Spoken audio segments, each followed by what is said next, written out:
আমি আর আপনার জন্য রাতের পর রাত না ঘুমিয়েছিল, যে লিডার আমি আর আপনার জন্য রাতের পর রাত না খেয়েছিল, যে লিডার আমি আর আপনার জন্য চিন্তায় বিভোর ছিল, যে লিডার আমি আর আপনার জন্য জেলে গেছে, ও মুসলমান, আজকে আমরা সেই লিডারের অনুকরণ করতে রাজি আছি কিনা? ইনশাআল্লাহ।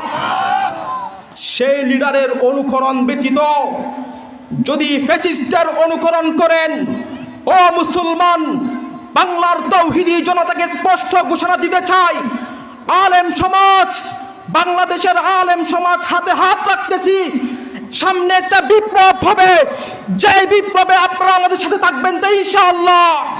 আগামীর বাংলাদেশ হবে কোরআনের বাংলাদেশ, আগামীর বাংলাদেশ ইসলামের বাংলাদেশ। মুসলমানদের থেকে কাউকে বাংলাদেশ কেড়ে নিতে দেওয়া হবে না ইনশাআল্লাহ।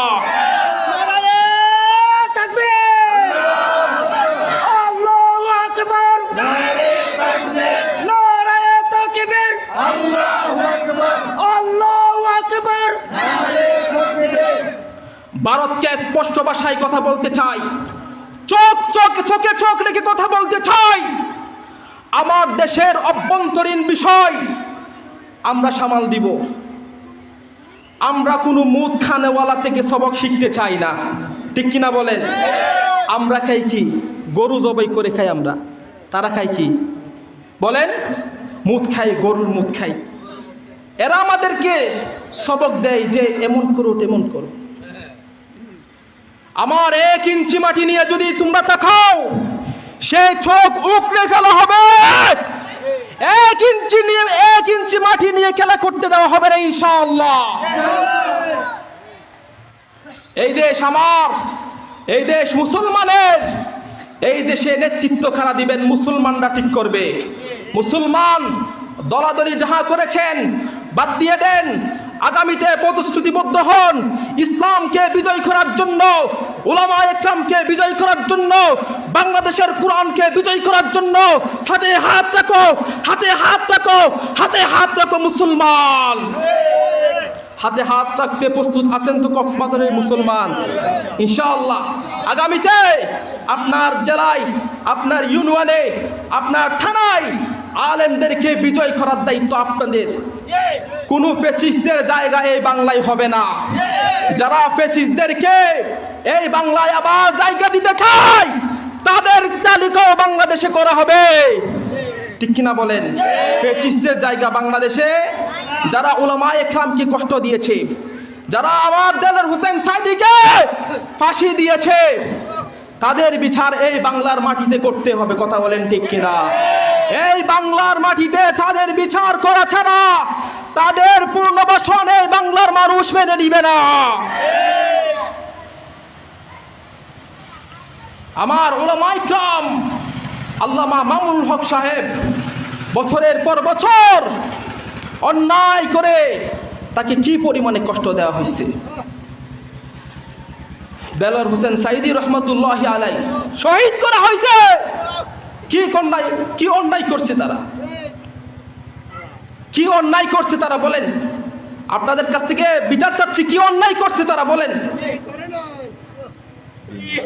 নির্বিচারে যারা আমার ভাইকে, যারা আমাদের রাহবারকে হত্যা করেছে, মুসলমান, তাদের বিচার এই বাংলার মাটিতেই হবে ইনশাআল্লাহ।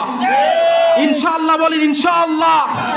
যদি তাদের বিচার করতে এই সরকার যদি কোনো হেলাখেলা করে, মুসলমান তৈরি নাও, আমরা সবাই প্রস্তুতি নিব, আমাদের সরকার বসিয়ে, ইসলামী সরকার বসিয়ে তাদের বিচার এই বাংলার মাটিতে করব ইনশাআল্লাহ।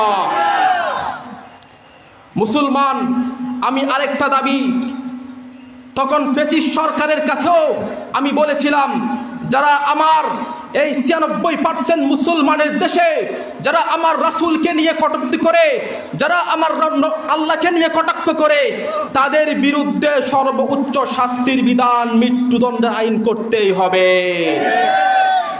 এটা আমাদের দাবি, আর এটা আমাদের আবদারের অনুরোধ নয়, এটা আমাদের দাবি। এটা শাইখুল হাদিস আল্লামা শাহ মুশফির দাবি, শাইখুল ইসলাম আল্লামা জুনায়েদ বাবুনগরীর দাবি, এই দাবি বাংলার 18 কোটি মুসলমানের দাবি। এই দাবি মানতেই হবে, কথা বলেন ঠিক কিনা? মুসলমান আরেকটা দাবি এই সরকারের কাছে আমরা করতে চাই, যারা আমার নবীর খতম নবুয়ত নিয়ে টানাটানি করছে, আমার রাসূলের নবুয়ত নিয়ে টানাটানি করছে। আমার রাসূল বলে আনা খাতামুন নাবিয়্যিন লা নাবিয়্যা বাদি, আমি হলাম শেষ নবী, আমার পরে আর কোন নবী আসবে না। আমার রাসূল বলে গেছেন, তা সত্ত্বেও পৃথিবীর কেউ যদি বলে আমি নবী, নবীর পরে আমি নবী হইছি, আপনারা উম্মত তাকে নবী মানবেন? এজন্য বাংলাদেশ সরকারের কাছে আমরা দাবি জানাতে চাই, দাবি তো জানাইছি আগে, 16-17 বছর দাবি জানায় পূরণ করা হয় নাই। এই সরকারকে আমরা বসিয়েছি, রক্ত দিয়েছি, জীবন দিয়েছি, আমার ভাইয়ের রক্তের উপর, আমাদের রাহবারদের রক্তের উপর, জীবনের উপর এই সরকার ক্ষমতায় বসেছে, কথা বলেন ঠিক কিনা?